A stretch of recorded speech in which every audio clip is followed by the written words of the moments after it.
Before we start, I just want to make a couple of announcements. Once again, I want to thank everybody. You know, our numbers are dwindling. I know a number of people have to catch airplanes and they might be leaving during the session. So thank you all for coming. Thanks for everybody on the webcast that's been watching. Just a couple other announcements. After the meeting, starting around 2:30 or a little later, for all the advocates in the room that have been meeting with us for the last year, we've reserved the cathedral room down the hall and in a little ways for us all to get together and put our heads together and talk about what we heard at the conference and what we learned. So all the citizen advocates in the room are welcome to come down to that. We're going to have some drinks and snacks down there also. So hope to see you down there. I also wanted to mention, my board members were giving me the evil eye, that in all of your packets there's these little envelopes, and being a nonprofit we live and die off of donations to some degree. So if anybody feels the movement of your wallets or anything and wants to make a donation, you can certainly put it in these envelopes and either mail it to us or hand it to myself or Bruce Brabeck, our treasurer, who's here. And those people who are watching online, you can always go to our website, and there's a donation option on the website too. So I'm going to introduce the Pipeline Safety Trust Program Director, Rebecca Craven, and she's going to walk through these 10 short presentations. Thank you.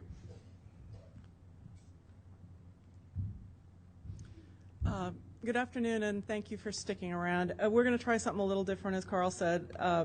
It may work or it may not, but bear with us.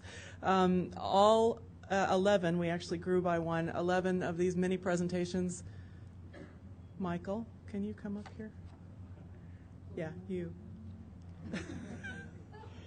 All 11 of these presentations are loaded into a single presentation. So speakers, if you would just go to the next slide down, there will be a map that shows your home state, and then the next slide will be the first slide in your presentation. So we don't have to be switching PowerPoints in and out.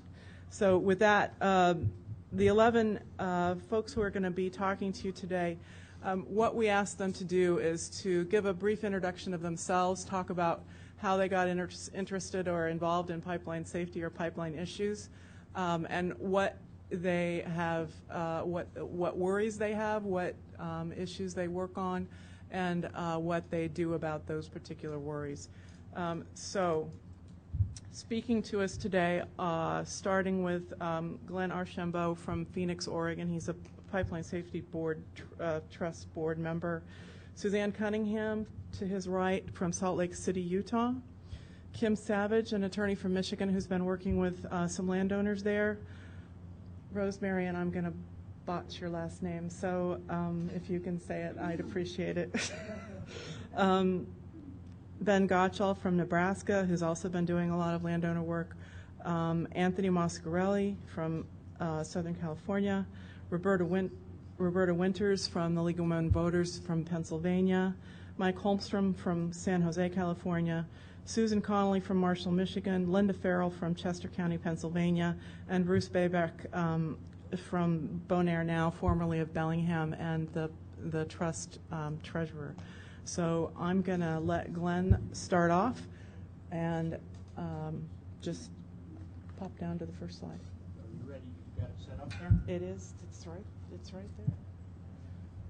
And your clock started. Uh-oh.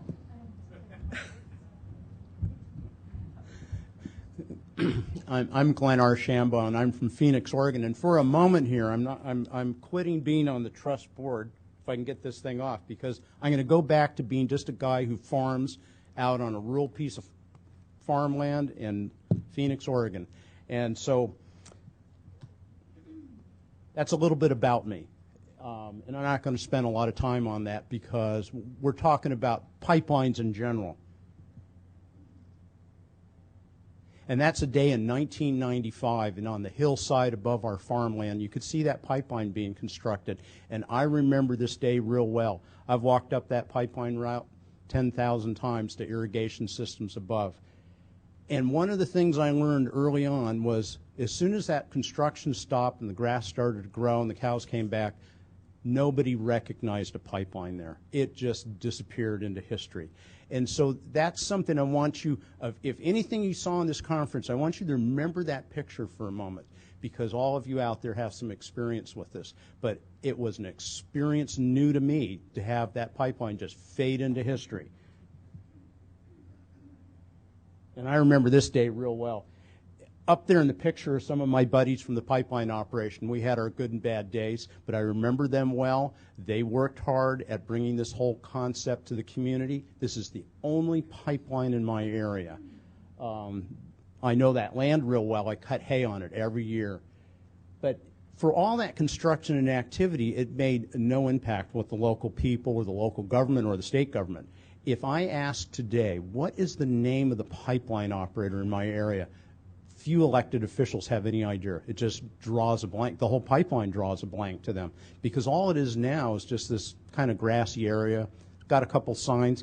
Actually, in that area, if any of you know farmland, there are no signs. You don't get to the sign until you get to the fence lines. So that's something real important to remember. So right now, in my community, the only thing that you will see or know is maybe an old document in the courthouse or a pipeline marker, and that's all there is. Call locate.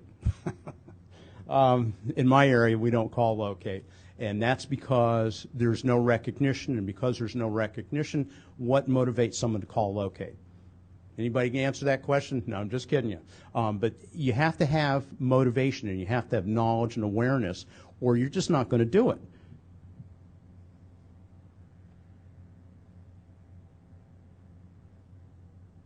Now, there is a document that sits in the courthouse gathering dust, maybe on a couple computers somewhere. And that's a right-of-way agreement. And in there it describes a lot about what the pipeline should be, what the landowner should be doing, but rarely do we do that because it also has fallen out of public awareness. And as long as no one knows about it, nobody's going to do anything. They're just going to sit there and do whatever they're doing. Now, I'm going to tell you just to read through that quick. Those are folks and connections I have in the community, and those folks don't know about the pipeline. And so as long as that stays like that at the local level, we will not resolve this public awareness issue. And so that's something I want you guys to really remember. We're talking way at the bottom of this discussion. At the end of the day, the end of the game, it's out on the ground at the local community level.